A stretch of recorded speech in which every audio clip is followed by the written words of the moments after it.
2023ರ ವಿಧಾನಸಭೆ ಚುನಾವಣೆಯ ಸಂದರ್ಭದಲ್ಲೂ ಕೂಡ ಎಸ್.ಟಿ. ಸೋಮಶೇಖರ್ ಅವರ ಮನಸ್ಸು ಕಾಂಗ್ರೆಸ್ ಕಡೆ ಇದೆ, ಅವರ ದೇಹ ಬಿಜೆಪಿಯಲ್ಲಿ ಮಾತ್ರ ಇದೆ. ಆ ರೀತಿಯಾದ ಪುಷ್ಟಿ ನೀಡುವಂಥ ಒಂದು ಘಟನೆ ಇದು. ನೋಡಿ, ಕಾಂಗ್ರೆಸ್ ಅಭ್ಯರ್ಥಿಯೊಬ್ಬರಿಗೆ ಮತಪ್ರಚಾರವನ್ನು ಮಾಡಿದಾರಂತೆ ಸೋಮಶೇಖರ್. ನೋಡಿ, ಪುಟ್ಟಣ್ಣ ಅಂತ ಹೇಳಿ ಮಾಜಿ MLC ಅವರು, ಅವರಿಗೆ ಮತಯಾಚನೆಯನ್ನು ಮಾಡಿದಾರಂತೆ BJP MLA S T. Somashekar. Congress ಶಿಕ್ಷಕರ ಕ್ಷೇತ್ರದ ಅಭ್ಯರ್ಥಿಯಾಗಿರುವಂಥ ಪುಟ್ಟಣ್ಣ ಪರ ಬಿಜೆಪಿ ಶಾಸಕ ಎಸ್.ಟಿ. ಸೋಮಶೇಖರ್ ಕ್ಯಾಂಪೇನ್ ಮಾಡಿದ್ದಾರೆ. ಯಶವಂತಪುರ ಕ್ಷೇತ್ರದ ಶಿಕ್ಷಕರ ಜೊತೆ ನಿನ್ನೆ ಸೋಮಶೇಖರ್ ಸಭೆಯನ್ನು ಮಾಡಿದ್ರಂತೆ. ಕಾಂಗ್ರೆಸ್ ಅಭ್ಯರ್ಥಿ ಪುಟ್ಟಣ್ಣಗೆ ಮತ ನೀಡುವಂತೆ ಪ್ರಚಾರವನ್ನು ಮಾಡಿದ್ದಾರೆ.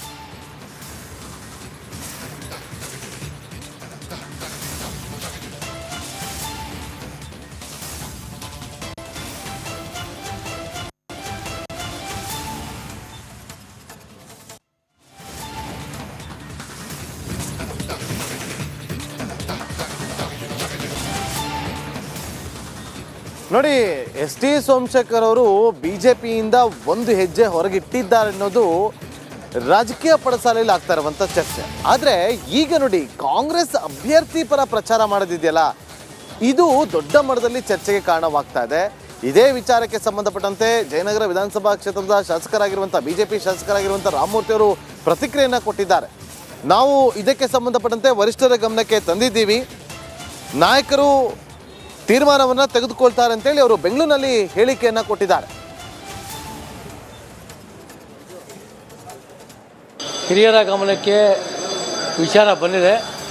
ಯಾಕೆಂದರೆ ಅವರು ಮೊನ್ನೆ ಕೇಸರಿ ಶಾಲ್ ಹಾಕ್ಕೊಂಡು ಇಲ್ಲಿ ವಿಧಾನಸೌಧದಲ್ಲಿ ನಮ್ಮ ಜೊತೆ ಇದ್ದರು.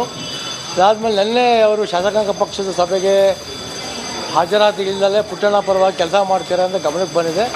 ಇದರ ಬಗ್ಗೆ ನಾವು ಕೂಡ ಒಬ್ಬ ಜಿಲ್ಲಾ ಅಧ್ಯಕ್ಷನಾಗಿ ವರಿಷ್ಠ ಗಮನ ಕೂಡ ತೊಗೊಂಬಂದಿದ್ದೀವಿ. ವರಿಷ್ಠರು ಏನು ಅವ್ರಿಗೆ ಬಿಟ್ಟಿದ್ದು ಏನು ಮಾಡ್ತಾರೆ ಅಂತ ಅವರಿಗೆ ಬಿಡುವಂಥ ಆ್ಯಕ್ಚುಲಿ ವರಿಷ್ಠ ಗಮನಕ್ಕೆ ಯಡಿಯೂರಪ್ಪ ಅವರ ಗಮನಕ್ಕೆ ಕೂಡ ಬಂದಿದೆ. ಸೊ ಏನು ಅವ್ರನ್ನ ಮೀಟಿಂಗ್ ಮಾಡಿ ಡಿಸೈಡ್ ತೊಗೊಳ್ತಾರೆ. ಅದ್ರ ಬಗ್ಗೆ ವರಿಷ್ಠರು ಏನು ಗಮನ ತೊಗೋಬೇಕು ಅದು ವರಿಷ್ಠ. ಅದೇ ಇವತ್ತು ಡಬಲ್ ಸ್ಟ್ಯಾಂಡ್ ತೊಗೊತಾ ಇರೋದು ಕಾಂಗ್ರೆಸ್ ಸರ್ಕಾರ ಡಬಲ್ ಸ್ಟ್ಯಾಂಡ್ ತೊಗೊತಾ ಇದೆ. ಯಾಕೆ ಅಂತಂದರೆ ಇವತ್ತು ಕರಗೋಡು ಪ್ರಕರಣಗಳ ಒಂದು ದೊಡ್ಡ ಇಶ್ಯೂ ಆಗ್ತಾಯಿದೆ, ಆಗುತ್ತಂಥ ಒಂದು ಪ್ರಯತ್ನ ಆಗ್ತಾಯಿದೆ. ಇದಾದಮೇಲೆ ಎಲ್ಲ ಲಾಸ್ಟ್ ಟೈಮು ಸಣ್ಣ ಪುಟ್ಟ ಸಮಸ್ಯೆಗಳಾಗಿ ನಮ್ಮಲ್ಲಿ ಇದರಲ್ಲಿ ಶಾಸಕ ಪಕ್ಷದಲ್ಲಿ ಡಿಸೈಡ್ ಮಾಡಿಕೊಂಡು ಎಲ್ಲರೂ ಒಗ್ಗಟ್ಟಾಗಿ ಕಾಂಗ್ರೆಸ್ ಯಾವ ಥರ ಮಣಿಬೇಕು ಅಂತ ಮಣಿಸುವಂಥ ಕೆಲಸವನ್ನು ನಾವು ಮಾಡ್ತೀವಿ ಸರ್. ಹಿರಿಯರ ಗಮನಕ್ಕೆ ವಿಚಾರ ಬಂದಿದೆ. ಯಾಕೆಂದರೆ ಅವರು ಮೊನ್ನೆ ಕೇಸರಿ ಶಾಲ್ ಹಾಕ್ಕೊಂಡು ಇಲ್ಲಿ ವಿಧಾನಸೌಧದಲ್ಲಿ ಮಾಜಿ ಮುಖ್ಯಮಂತ್ರಿ ಎಚ್.ಡಿ. ಕುಮಾರಸ್ವಾಮಿ ಅವರಿಗೆ ಹಲವು ಲೋಕಸಭಾ ಕ್ಷೇತ್ರದಲ್ಲಿ ಸ್ಪರ್ಧಿಸುವಂತೆ ಒತ್ತಾಯ ಆಗಿದೆ. ಆದರೆ ಅವರ ಸ್ಪರ್ಧೆ ಬಗ್ಗೆ ನನಗೆ ಗೊತ್ತಿಲ್ಲ, ಪಕ್ಷದ ವರಿಷ್ಠರು ತೀರ್ಮಾನ ಮಾಡ್ತಾರೆ ಅಂಥೇಳಿ JDS ಯುವ ಮುಖಂಡ ನಿಖಿಲ್ ಕುಮಾರಸ್ವಾಮಿ ಹೇಳಿದ್ದಾರೆ. ಮಂಡ್ಯದ ಪಾಂಡವಪುರದಲ್ಲಿ ಮಾತನಾಡಿದ ಅವರು, ಕುಮಾರಣ್ಣ ರಾಜ್ಯಕ್ಕೆ ಬೇಕು ಅನ್ನೋದು ನಮ್ಮ ಶಾಸಕರು ಮುಖಂಡರ ಕೂಗಾಗಿದೆ. ಅಂತಿಮವಾಗಿ ಏನಾಗುತ್ತೋ ಕಾದು ನೋಡೋಣ ಅಂತಂದ್ರು. ಹಲವಾರು ಲೋಕಸಭಾ ಕ್ಷೇತ್ರದಲ್ಲಿ ಇದೇ ರೀತಿ ಒತ್ತಾಯ ಇದೆ. ಎಲ್ಲಿ ಅಂತ ನಿಂತ್ಕೋತಾರೆ ಹೋಗಿ, ಕುಮಾರಣ್ಣ ನಮ್ಮ ರಾಜ್ಯಕ್ಕೆ ಬೇಕು, ಅದು ಮುಂದೆ ತಿಳಿತಾ ಹೋಗ್ತದೆ. ಬನ್ನಿ, ನನಗೆ ಗೊತ್ತಿಲ್ಲ ಅಣ್ಣ, ಅದು ಪಕ್ಷದ ವರಿಷ್ಠ ತೀರ್ಮಾನ, ಕೇಂದ್ರದ ನಾಯಕರು ಪಕ್ಷದ ವರಿಷ್ಠ ತೀರ್ಮಾನ.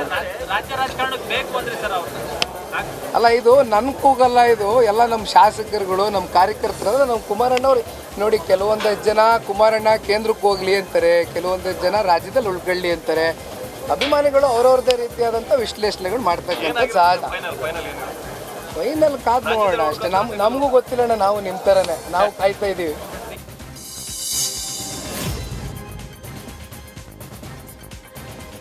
ಮಂಡ್ಯದಿಂದ ನಿಖಿಲ್ ಕುಮಾರಸ್ವಾಮಿ ಸ್ಪರ್ಧೆ ಬಗ್ಗೆ ಮಾಜಿ ಸಚಿವ ಪುಟ್ಟರಾಜು ಪ್ರತಿಕ್ರಿಯೆಯನ್ನ ಕೊಟ್ಟಿದ್ದಾರೆ. ಮಂಡ್ಯ ಜಿಲ್ಲೆಯ ನಾಯಕರು ದೇವೇಗೌಡರ ಕುಟುಂಬದಿಂದ ಸ್ಪರ್ಧೆಯಾಗಬೇಕು ಅಂತ ಒತ್ತಾಯ ಮಾಡಿದ್ದೇವೆ. ವಿಶೇಷವಾಗಿ ನಿಖಿಲ್ ಅವರೇ ಸ್ಪರ್ಧೆ ಮಾಡಬೇಕಂತ ಈಗಲೂ ನಾಳೆಯೂ ಒತ್ತಾಯ ಮಾಡ್ತೀವಿ. ಆದರೆ ಪಕ್ಷ ಏನು ತೀರ್ಮಾನ ಮಾಡುತ್ತೆ ಅದಕ್ಕೆ ನಾವೆಲ್ಲರೂ ಕೂಡ ಬದ್ಧ ಅಂತ ಹೇಳಿದ್ರು. ಕುಮಾರಣ್ಣ ಅವ್ರನ್ನ ದೇವೇಗೌಡರನ್ನ ಒತ್ತಾಯ ಮಾಡ್ತೀವಿ. ಇಲ್ಲ ನೀವಾರು ಸರಿ, ಇಲ್ಲ ಕಳೆದ ಬಾರಿ ಏನು ನಮ್ಮ ನಿಖಿಲ್ ಅವ್ರಿಗೆ ಮನಸ್ಸಿಗೆ ನಾವು ನಮ್ಮ ಜಿಲ್ಲೆ ಜನ ಎಲ್ಲೋ ಒಂದು ಕಡೆ ಹೌದು ಕುಮಾರಣ್ಣರವರು ಬರಲಿ, ನಿಖಿಲ್ ಅಣ್ಣವ್ರು ಬರಲಿ, ಹೆಚ್ಚು ನಿಖಿಲ್ ಅಣ್ಣ ಕುಮಾರಣ್ಣ ಅವ್ರನ್ನ ದೇವೇಗೌಡರನ್ನ ಒತ್ತಾಯ ಮಾಡ್ತೀವಿ. ಇಲ್ಲ ನೀವಾರು ಸರಿ, ಇಲ್ಲ ಕಳೆದ ಬಾರಿ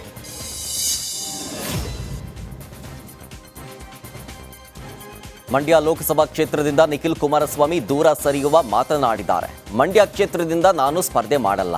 ಮಂಡ್ಯ ಸ್ಪರ್ಧೆಗೆ ಕಾರ್ಯಕರ್ತರ ಒತ್ತಾಯ ಇದೆ. ಆದರೆ ನಾನು ಮಂಡ್ಯ ಕ್ಷೇತ್ರದ ಆಕಾಂಕ್ಷಿಯಲ್ಲ. ಒತ್ತಡ ಬಂದರೂ ಮಂಡ್ಯದಲ್ಲಿ ಸ್ಪರ್ಧಿಸಲ್ಲ ಅಂತ ತಿಳಿಸಿದ್ದಾರೆ. ನಾನು ಈ ಬಾರಿ ಮಂಡ್ಯ ಲೋಕಸಭಾ ಕ್ಷೇತ್ರದ ಆಕಾಂಕ್ಷಿ ಅಲ್ಲ. ನಾನು ಈ ಬಾರಿ ಮಂಡ್ಯ ಲೋಕಸಭಾ ಕ್ಷೇತ್ರದ ಆಕಾಂಕ್ಷಿ ಅಲ್ಲ. ನಾನು ಈ ಬಾರಿ ಮಂಡ್ಯ ಲೋಕಸಭಾ ಕ್ಷೇತ್ರ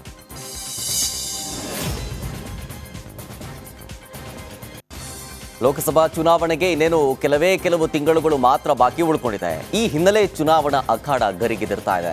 ಅದರ ಭಾಗವಾಗಿ ಬೆಂಗಳೂರಿನ ಪದ್ಮನಾಭನಗರದ ನಿವಾಸದಲ್ಲಿ ಮಾಜಿ ಪ್ರಧಾನಿ HD ದೇವೇಗೌಡರನ್ನ MLC CP ಯೋಗೇಶ್ವರ್ ಭೇಟಿ ಮಾಡಿದರು. ಬಿಜೆಪಿ ಜೆಡಿಎಸ್ ಮೈತ್ರಿ ಘೋಷಣೆಯ ಬಳಿಕ ಮೊದಲ ಭೇಟಿ ಇದಾಗಿದ್ದು ಸಾಕಷ್ಟು ಕುತೂಹಲ ಮೂಡಿಸಿತು. ನಮ್ಮ ಯಾವ ಶಾಸಕರು JDS ಪಕ್ಷವನ್ನ ಬಿಡೋದಿಲ್ಲ.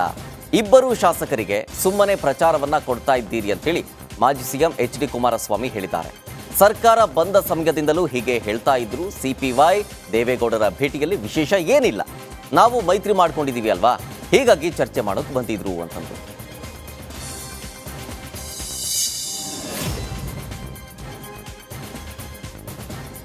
ಹಾಸನ ಟಿಕೆಟ್ ಬಿಜೆಪಿಗೆ ಸಿಗಲಿದೆ ಎಂಬ ಪ್ರೀತಮ್ ಗೌಡ ಹೇಳಿಕೆಗೆ ಮಾಜಿ ಸಿಎಂ HD ಕುಮಾರಸ್ವಾಮಿ ರಿಯಾಕ್ಷನ್ ಕೊಟ್ಟರು.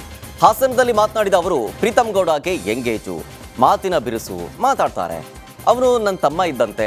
ಲೋಕಸಭಾ ಚುನಾವಣೆಗೆ ಅವರನ್ನೇ ನಿಲ್ಲಿಸ್ಬೇಕಂತಂದ್ರೆ ನಿಲ್ಲಿಸೋಣ, ಅವರೇ ನಿಲ್ಬೇಕೆಂಬ ಆಸೆ ಇದ್ರೆ ಅದನ್ನು ಕೂಡ ಚರ್ಚೆ ಮಾಡಿ ಸರಿ ಮಾಡೋಣ ಅಂತಂದ್ರು. ಅವರು ನಮ್ಮ ಸ್ನೇಹಿತರೆ, ಅವ್ರನ್ನೇ ನಿಲ್ಲಿಸ್ಬೇಕು ಅಂದ್ರೆ ನಿಲ್ಸೋಣ, ಬನ್ನಿ.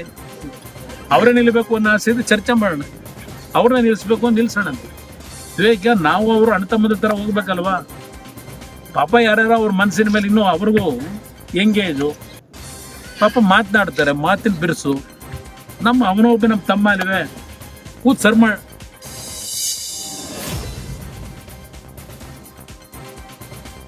ಬಿಜೆಪಿ ಮತ್ತು JDS ಮೈತ್ರಿಯಲ್ಲಿ ಜಟಾಪಟಿ ತಾರಕಕ್ಕೇರಿದೆ. ಪ್ರೀತಮ್ ಗೌಡ್ರನ್ನ ತಮ್ಮ ಅಂತ ಹೇಳಿದ HDK ವಿರುದ್ಧ ಸ್ವತಃ ಪ್ರೀತಮ್ ಗೌಡ್ರು ವಾಗ್ದಾಳಿ ನಡೆಸಿದ್ರು. 2023ರಲ್ಲಿ ಪ್ರೀತಮ್ ಗೌಡ್ರನ್ನ ಸೋಲಿಸಿ ಅಂತ ಹೇಳಿದ್ರು. ಈಗ ತಮ್ಮ ಅಂತ ಹೇಳ್ತಾ ಇದ್ದಾರೆ. ಮುಂದೇನು ಹೇಳ್ತಾರೋ ಅಂತ ಹೇಳಿದ್ರು.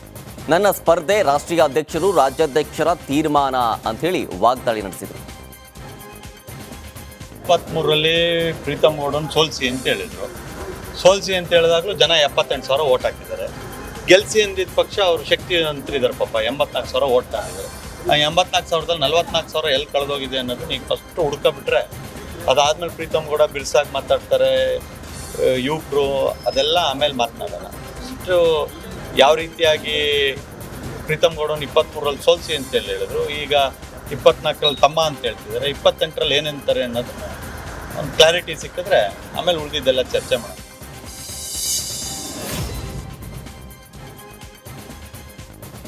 ಪ್ರೀತಮ್ ಗೌಡ ಹೇಳಿಕೆಗೆ ಮಾಜಿ ಸಿಎಂ ಕುಮಾರಸ್ವಾಮಿ ಸಾಫ್ಟ್ ಉತ್ತರವನ್ನ ಕೊಟ್ಟಿದ್ದಾರೆ. ಈಗಲೂ ಪ್ರೀತಮ್ ಗೌಡ ನನ್ನ ತಮ್ಮನೇ ಅಂತ ಹೇಳ್ತೀನಿ. 2023ರಲ್ಲಿ ಅವರ ವಿರುದ್ಧ ಇದ್ದದ್ದು ಸಹಜ, ಚುನಾವಣೆ ನಡೆಯೋದೇ ಅದೇ ರೀತಿ ಅಲ್ವಾ ಅಂತ ಹೇಳಿದ್ರು. ಇನ್ನು ಹಿಂದಿನ ಚುನಾವಣೆ ಆಗೋಯ್ತು, ಮುಂದೆ ಒಂದಾಗ್ತೀವಿ ಅಂತ ಹೇಳಿದ್ರು. ಇಲ್ಲ, ಹೌದು, ಈಗಲೂ ನನ್ನ ತಮ್ಮ ಅಂತಲೇ ಹೇಳ್ತೀನಿ. ಯಾಕೆಂದ್ರೆ ನಾವು ಈಗ ಒಂದಾಗಿ ಕೆಲಸ ಮಾಡಲೇಬೇಕಲ್ಲ.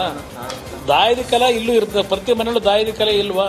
ಅದು ನಮ್ಮ ದೇಶದಲ್ಲಿ ಇರ್ತಕ್ಕಂಥ ಮಣ್ಣಿನ ಗುಣ. ಅದು ಅವ್ರು ಹೇಳಿಕೆ ಕೊಟ್ಟರು, ಅದಕ್ಕೆ ನಂದೇನು ತಕ್ಕ ನಡೆದಿರೋ ಘಟನೆ ಹೇಳಿದ್ದಾರೆ.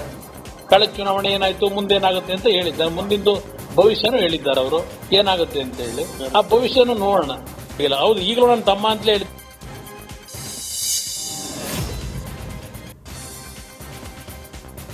ಮಾಜಿ ಮುಖ್ಯಮಂತ್ರಿ BS ಯಡಿಯೂರಪ್ಪ ಫ್ಯಾಮಿಲಿ ವಿರುದ್ಧ ಶಾಸಕ ಬಸನಗೌಡ ಪಾಟೀಲ್ ಯತ್ನಾಳ್ ಮತ್ತೆ ಸಿಡಿದೇಳ್ತಾ ಇದ್ದಾರೆ. ವಿಜಯೇಂದ್ರ ಜೊತೆ ರಾಜಿ ಆಗೋ ಅಗತ್ಯ ನನಗಿಲ್ಲ. ಅಪ್ಪ ಮಕ್ಕಳ ಜೋಡಿ ನನ್ನದೇನೂ ವ್ಯವಹಾರ ಇಲ್ಲ. ನಾನು ಯಾರನ್ನೂ ಕೇರ್ ಮಾಡೋದಿಲ್ಲ. ಅಪ್ಪ ಮಗನಿಗೆ ಅಂಜಿ ರಾಜಿ ಆಗೋದಿಲ್ಲ ಅಂತ ಯತ್ನಾಳ್ ಮತ್ತೆ ಟೀಕೆ ಮಾಡಿದ್ರು.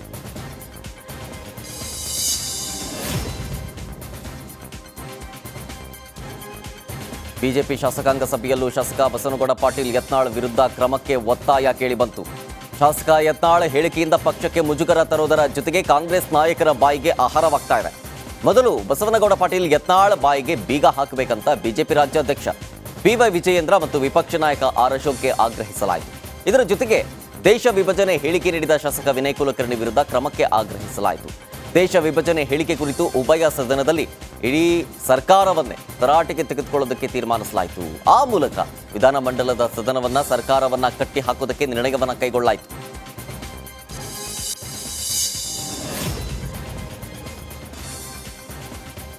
ವಿಧಾನಮಂಡಲ ಅಧಿವೇಶನದ ಮೊದಲ ದಿನವೇ ಬಿಜೆಪಿ ಸದಸ್ಯರು ಸರ್ಕಾರದ ವಿರುದ್ಧ ಶಾಲು ಅಸ್ತ್ರವನ್ನ ಪ್ರಯೋಗ ಮಾಡಿದ್ರು. ಕೇಸರಿ ಶಾಲನ್ನ ಧರಿಸಿಕೊಂಡೇ ಕಲಾಪಕ್ಕೆ ಹಾಜರಾದ ಬಿಜೆಪಿ ಶಾಸಕರು ಉಭಯ ಸದನದಲ್ಲಿ ಜೈ ಶ್ರೀರಾಮ್ ಅನ್ನುವಂತಹ ಘೋಷಣೆಯನ್ನು ಕೂಗಿದ್ರು. ಆ ಮೂಲಕ ಕಾಂಗ್ರೆಸ್ ಸರ್ಕಾರವನ್ನ ಕಟ್ಟಿ ಹಾಕೋ ಪ್ರಯತ್ನಕ್ಕೆ ಕೈ ಹಾಕಲಾಯಿತು.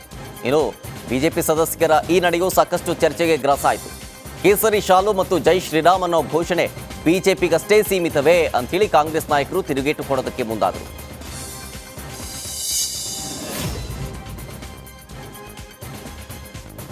ಕೇಸರಿ ಶಾಲು ವಿಚಾರಕ್ಕೆ ಬಿಜೆಪಿ ನಾಯಕರ ವಿರುದ್ಧ ಕಾರ್ಮಿಕ ಸಚಿವ ಸಂತೋಷ್ ಲಾಡ್ ಕಿಡಿಕಾರಿದ್ದಾರೆ. ಬೆಂಗಳೂರಿನಲ್ಲಿ ಮಾತನಾಡಿರೋ ಅವರು, ನಾವು ಜೈ ಸೀತಾಮಾತೆ ಜೈ ಭೀಮ್ ಅಂತ ಹೇಳ್ತೇವೆ. ಅವರ ಅವಧಿಯಲ್ಲಿ ಕೇಸರಿ ಶಾಲು ಹಾಕಿರಲಿಲ್ಲ. ಚುನಾವಣೆ ಇದೆ, ಹಾಗಾಗಿ ಕೇಸರಿ ಶಾಲು ಹಾಕೊಂಡು ಬರ್ತಾರೆ ಅಂತೇಳಿ ವಾಗ್ದಾಳಿ ನಡೆಸಿದ್ರು.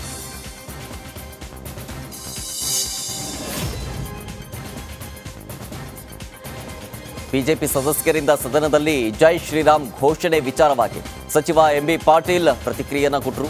ನಾವು ಜೈ ಬಸವಣ್ಣ ಅಂತೀವಿ, ಜೈ ವಾಲ್ಮೀಕಿ ಅಂತೀವಿ, ಜೈ ಭೀಮ್ ಅಂತೀವಿ, ಜೈ ಶ್ರೀರಾಮ ಅಂತೀವಿ. ನಾವು ಬಸವಣ್ಣನವರನ್ನ ಸಾಂಸ್ಕೃತಿಕ ನಾಯಕರನ್ನಾಗಿ ಮಾಡಿದ್ದೇವೆ. ನಾವು ಬಸವಣ್ಣನವರ ಸಿದ್ಧಾಂತ ತತ್ವದಲ್ಲಿ ನಂಬಿಕೆ ಇಟ್ಕೊಂಡವರು. ಕೇಸರಿ ಶಾಲು ಅವರ ಸ್ವತ್ತಲ್ಲ ಅಂತ ಬಿಜೆಪಿ ವಿರುದ್ಧ ಪಾಟೀಲ್ ಆಕ್ರೋಶವನ್ನ ಹೊರಹಾಕಿದ್ರು. ನಮ್ಮ ಮಠದಲ್ಲಿ ಕೇಸರಿ ಶಾಲನ್ನ ಬಳಸ್ತೀವಿ, ನಾವು ಪೂಜೆ ಮಾಡುವಾಗ ಕೇಸರಿ ಶಾಲನ್ನ ಬಳಸ್ತೀವಿ ಅಂತ ಹೇಳಿದ್ರು.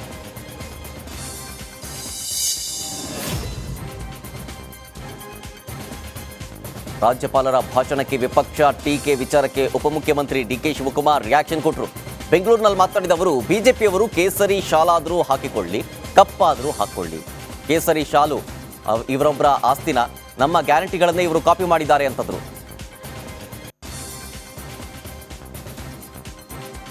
ಇನ್ನು ಬಿಜೆಪಿಯವ್ರು ಪಾಪ ಹೇಳ್ಬೇಕಲ್ಲ, ಅವರು ಈಗ ರಾಮನ ಹೆಸರಲ್ಲಿ ಓಟ್ ತೊಗೊಳಕ್ ಹೋಗಿದೆ. ರಾಮ ಅವ್ರ ಮನೆ ಆಸ್ತಿನ ಇಲ್ಲಿ ಅವ್ರಿಗೆ ಏನೇನು ಬೇಕೋ ಪಾಪ ಆಡಲಿ, ಅವರೆಲ್ಲ ಬಣ್ಣ ಗಿಣ್ಣ ಹಾಕೊಳ್ಳಿ, ಹೊಸ ಬಣ್ಣ ಹಾಕೊಳ್ಳಿ.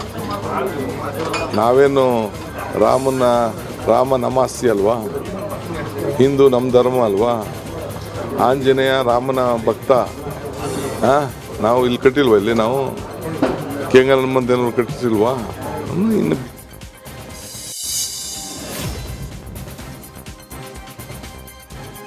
ವಿಧಾನಮಂಡಲ ಅಧಿವೇಶನದಲ್ಲಿ ಸರ್ಕಾರದ ಪಂಚ ಗ್ಯಾರಂಟಿ ಯೋಜನೆಯನ್ನ ರಾಜ್ಯಪಾಲರು ಹಾಡಿ ಹೊಗಳಿದ್ದಾರೆ. ಸರ್ಕಾರದ ಗ್ಯಾರಂಟಿ ಯೋಜನೆಗಳಿಂದ ಪ್ರಯೋಜನವಾಗಿದೆ.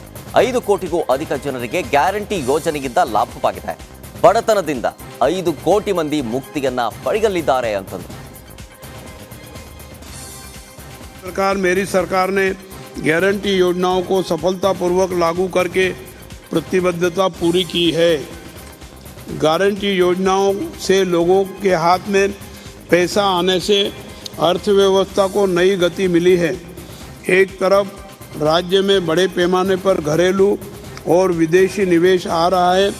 इन 8 महीनों में राज्य में 77,000 करोड़ रुपए से ज़्यादा का निवेश आया है। दूसरी ओर गारंटी योजनाओं के कारण लोगों में क्रय शक्ति का नया संचय होने से आर्थिक गतिविधियों में तेजी आ रही है। इस प्रकार मेरी सरकार ने गारंटी योजनाओं को सफलतापूर्वक लागू करके प्रतिबद्धता पूरी की है।